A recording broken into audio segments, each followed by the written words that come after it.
మహాభారతంలోని ఒకానొక సందర్భంలో దుర్యోధనుడు ఆత్మహత్య చేసుకోవాలనుకున్నాడని మీకు తెలుసా?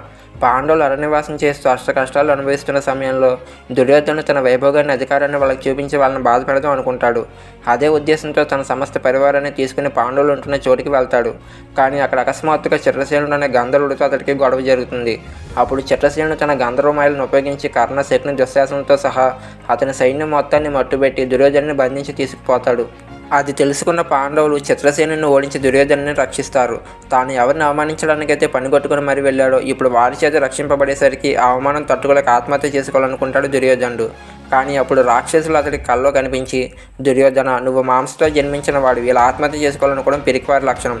ఈ ఆధైర్యాన్ని విడిచిపెట్టి పాండవులపై పగ తీర్చుకుంటూ ఉత్సాహపరుస్తారు.